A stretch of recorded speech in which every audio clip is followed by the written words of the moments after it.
Hi everyone, Tracy here from Mini Scenes. I'm dropping my name in there because I don't always tell you what my name is. In fact, I very rarely do, so people don't know what to call me. Isn't that silly of me? Anyway, I'm Tracy. So here we go. I'm going to mix up some Eco Pour, and we're going to try mixing in some different colours. And I want to try to get like a definite dividing line between one colour and the next. Now, let's see if we can do this with a nice crisp line. If I can get this to work, it will be a very quick make because all of the products we're using cure very, very fast. So I'll get some colours together and let's do it. Okay, I've found a colour that I fancy using, and it's a sort of very subtle green called Willow, and I know that makes quite a pretty shade when it's mixed up. So let's first of all have a look at our Eco Pour. For anybody who hasn't used one of these Eco Resin alternatives before, it's fun stuff. It's a white powder. There's a few different brands that do similar sort of products, but this one I particularly like because it's so very white. So I'm putting about the same size scoop in each of these pots, and I'm going to get powder everywhere. You notice I'm not wearing gloves. You could, because it, it's not any crafts, it gets messy. It goes everywhere. But it is a safe powder, and I've now knocked it over. Dear me. Right. Yes, it's safe. Now, I very often will wear a dust mask because you don't want to be breathing in any dust that floats around in the air, but this doesn't really seem to do that much. Now, the mixture is 3 parts water to 10 parts of the powder. Now, I say that theoretically. You can mix it a bit runnier if you want, or a bit less runny if you want. Obviously that will affect the drying time, but you can do this. Now, the first thing I want to do before I mix it up, because it dries very, very quickly, white and opaque, so the first thing I want to do is create my dividing line. Now, how I'm going to do this is with the UV resin. I've got my big torch to hand. This is a UV torch, so that will help to cure it. Actually, no, I'll tell you what I'll do. I will use one of these little stand over it curers.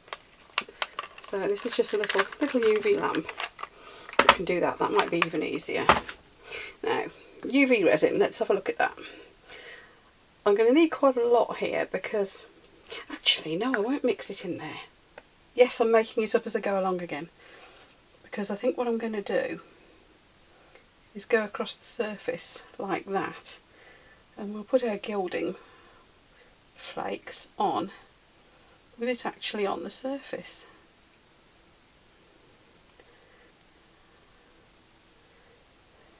There we go. Now I'm hoping that will create a barrier. I'm going to cure that. Right, while that's curing, I better explain what I'm doing. I'm trying to create a barrier with the UV resin so we can have white one side and my colour the other side. But obviously I'm wanting to run some gilding flakes through that as well. Now, obviously you could do this with resin. You could do this with polyurethane resin if you wanted. That might be another one I could try shortly. However, I wanted to see if I could get Eco Pour to stick sufficiently to the UV resin. Now, I've done things where I've combined resin and Eco Pour before, but whether on this sort of scale it would work, I don't know. So I've put one layer in. I'm going to go over it again because I want to make quite a decent height barrier. So I'm trying to go back round the same route as I went before.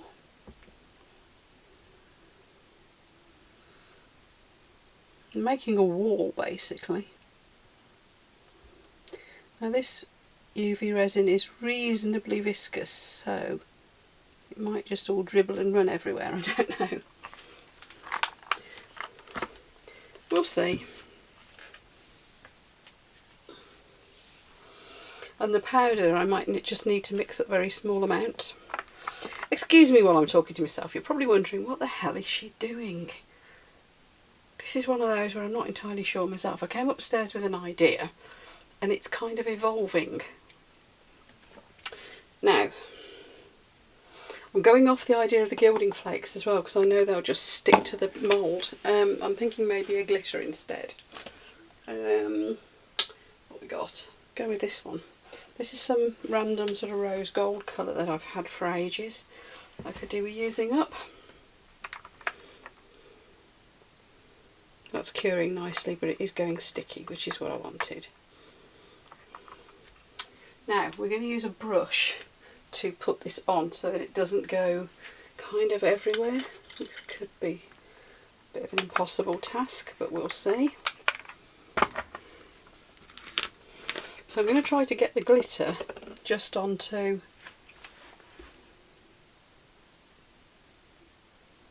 where I've put the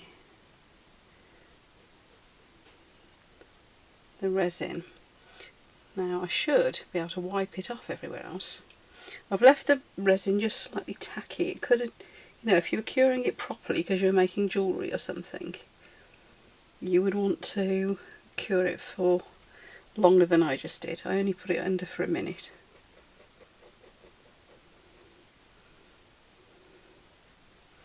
So it's firmed, but it's kind of clingy still. Just what I wanted. Now, will I be able to shake the rest off the mould is the question. Going a bit mad now. It is kind of going everywhere.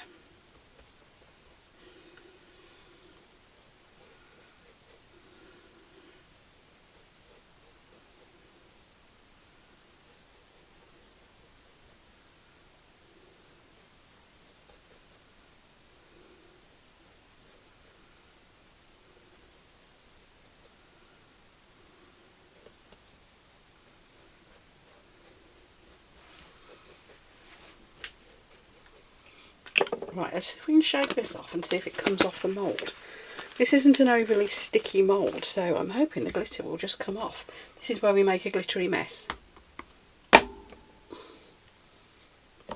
Some did. Clean that up a bit. I'm going to end up with glitter everywhere with the best will in the world, aren't I? Right, now, in here, I want to go round and try and clean, I don't mind if a bit's left, but try to clean off the majority that isn't on where the UV resin is. So this is, if you think about it, a bit like that raindrop technique that was going around a little while ago, except we're just using different materials in that we're using the Eco Pour, and obviously this is not a drop, it's more of a squiggle.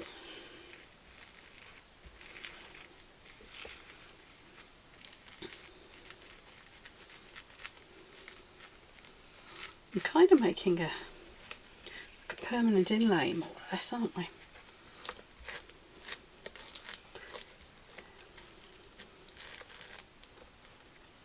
Now, I am not going to cure that any further yet because I almost want to leave it tacky.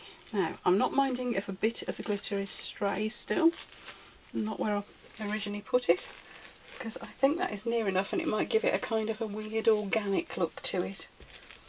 Almost like a strange marbling.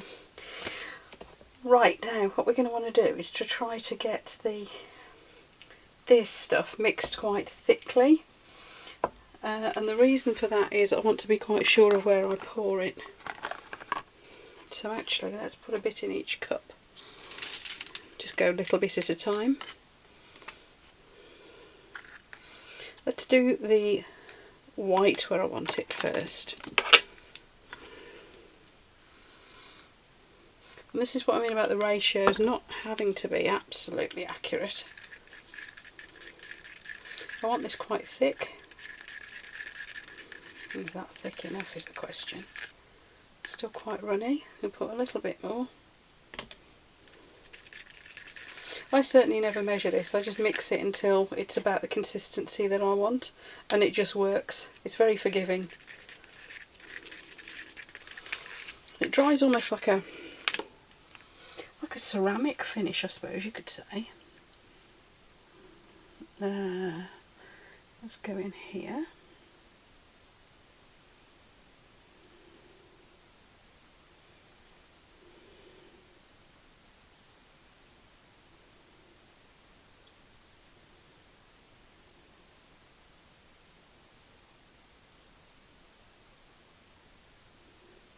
It will need sealing if you wanted to do this and use it somewhere like, you know, like in a bathroom or something, where it was going to get any sort of liquid on it.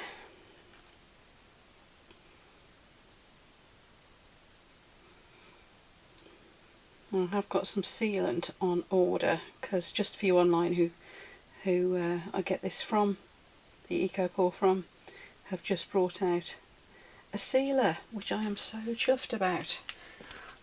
Now, do we want a bit more white? Or do we want to go in with the green now? I think we go in with the green now.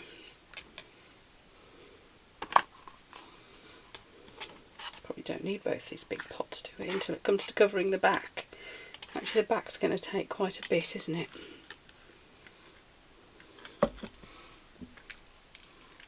Let's put the colour in first, shall we? Oh, this one seems to have stopped up. Let's get a pin and give it a poke.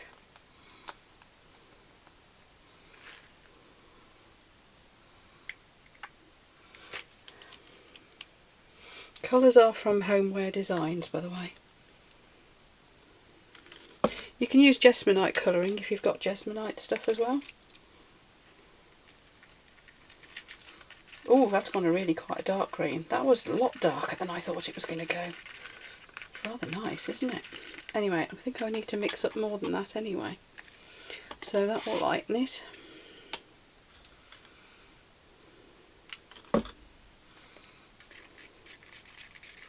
There we go, that's more like what I was thinking. Again, I need it quite thick though, so a bit more powder. If you get it nice and thick, it's not going to go anywhere, that's the idea. I want it to kind of stay put.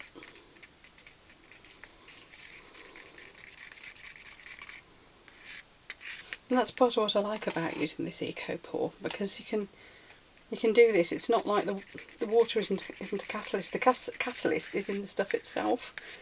So if you put a bit too much of either the water or the powder, it's okay. The catalyst is built in. All it needs is the water. Right, let's have a look at this. Let's see if we can, because this is going to be quite a big area this time. Yeah, I've done that quite thick. Have I got enough is the question.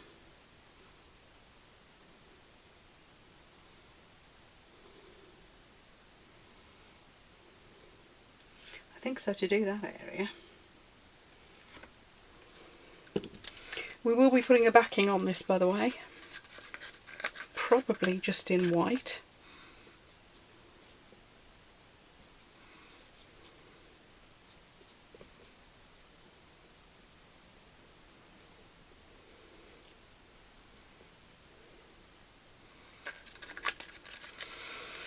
Now this should probably be cured in about 20 minutes or so. It's amazing stuff. However, oh, this bit I didn't mix in very well. However, I tend to leave it quite a bit longer just to be on the safe side. So I think I want a little bit of the dark green in there too.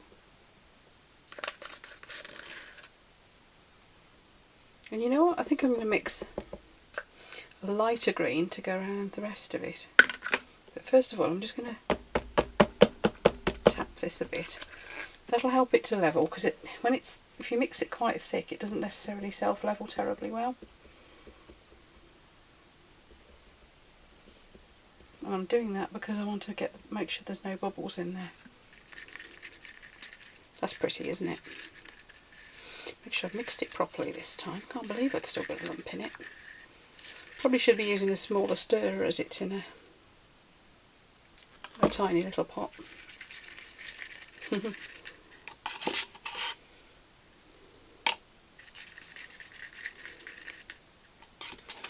Now the beauty of this is, give it 20 minutes or so, I'll be able to put the back coat on it.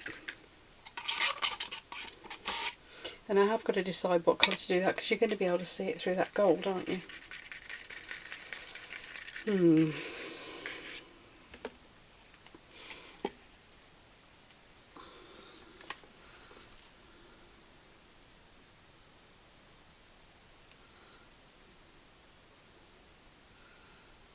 I wonder if we should do what I tend to do with everything and back it with black. I think that might be a bit much, mightn't it, if I do it with black? Okay, so again, just going to try and make sure I've got no bubbles. Trying not to scratch the mould as I do so. However, to be fair, it's a very old mould. It doesn't come up clean terribly well anymore either. Yeah, I had missed mixing a bit of the powder in. I told you it was forgiving, didn't I? Right, I've made an almighty mess. I'm going to clean that up. I think I am going to do the backing just in white. So by the time I've had a clean up and gone and put the kettle on for a cup of tea, this will probably be cured enough to put the white on. Don't ask me for exact cure times and numbers. It depends on the warmth of your room. It depends how thick you've mixed it. But I'm thinking in about 20 minutes that should be good to go. Putting the back layer on, and then I'll leave it probably half an hour or more, maybe an hour, for the back to actually cure off properly. In the meantime, now we have got our colours in and our gold is stuck. I've left it the final cure because I wanted this to still be slightly tacky to make sure that the Eco Pour actually sticks to it. And I'm dyeing my hands green, so goodness me, I'll turn into Shrek or the Hulk or something. Stop me before I split my trousers. Right, I'll go and I'll shut up. I'll go and make a cup of tea, and then I shall be back, and we'll put that final pour in, and we'll have a finished product really, really quickly, and it'll half come off your mat easy. Look at that. Woo! Fantastic. I do love Eco Pour. So as you may be able to see, I obviously didn't stir this well enough because I have got some bubbles on it. Hopefully the other side will be okay anyway. It is actually seriously easy to mix up. It is just incompetence, I'm afraid. So we are now going to mix up a good dose of just the white to go over the back, because I've decided that's what I'm going to just go with. Now this will have absolutely ages to cure up because I'm off to bed shortly, and in view of the fact that this takes a very short time normally, should be plenty. Should be absolutely rock hard by morning. There we are.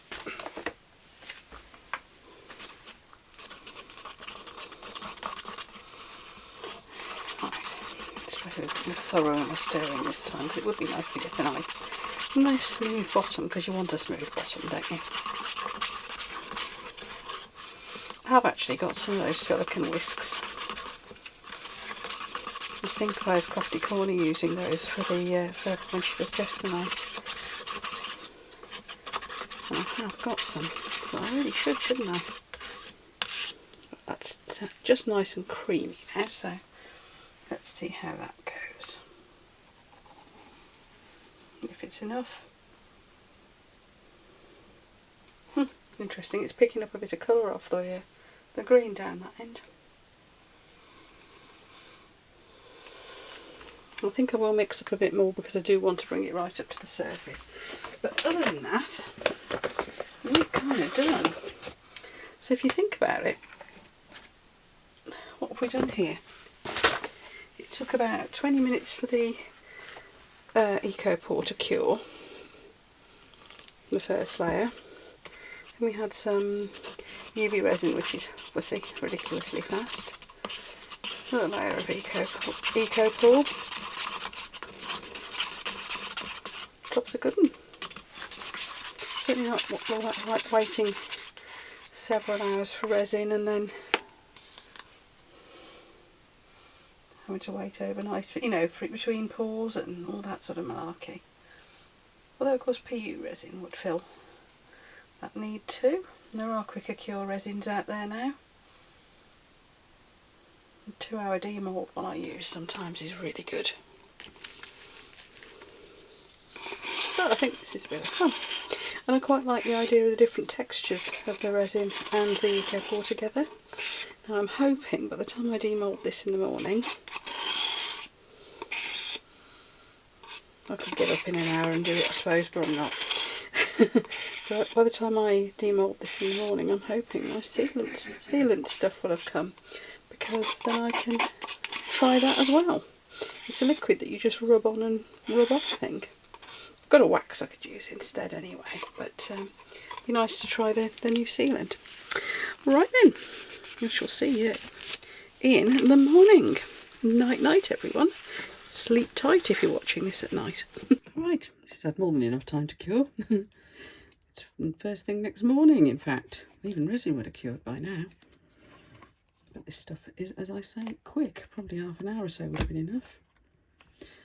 And let's see what we've got. First thing I can see is that the green bled up into the, and the glitter, got everywhere. But let's see what our result is. Oh, that's pretty. Yes, that's exactly what I was thinking.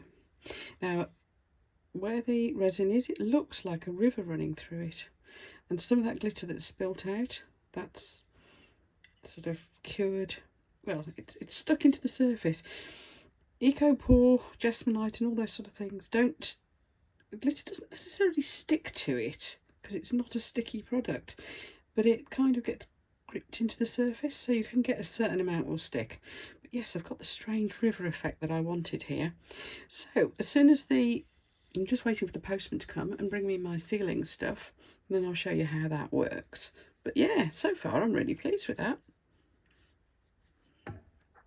Okay, the stuff's arrived. Create and Bloom is the brand name on it. It's from Just For You Online, from their website. It's amongst the new stuff that they've recently put out on the website. I did mention on my channel that they've got some new stuff. So, apply with a brush, water down if too thick. Well, that sounds easy, doesn't it? Yeah. So you just paint it on.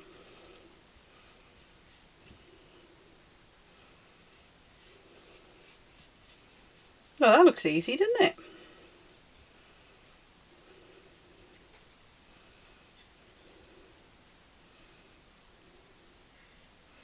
So theoretically this should make it waterproof.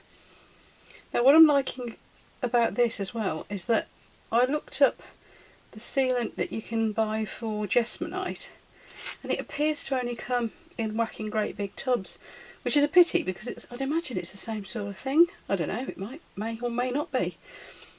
It certainly looks like a paint on type stuff. Now if you're only doing a little bit, you don't want a whacking big tub. So this is a good way to go. Very often I use the furniture wax that I get from Homeware Designs. That's really good as well. But something you can just paint on. I mean, how easy is that? Nice.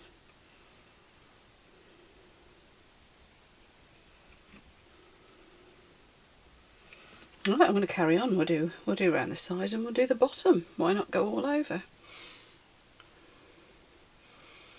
One thing I can tell you is it's not changing the colour of the surface at all, which is good. And apparently this will make it waterproof. I'd imagine if you wanted to be sure that you'd got everything and that you hadn't missed any bits and it really was truly well and truly sealed and waterproof, then your best bet would be to put a couple of coats on. But yeah, if this works I should be, well, it will work, won't it? I should be trying it on the inside of some of my little things I make to be plant pots.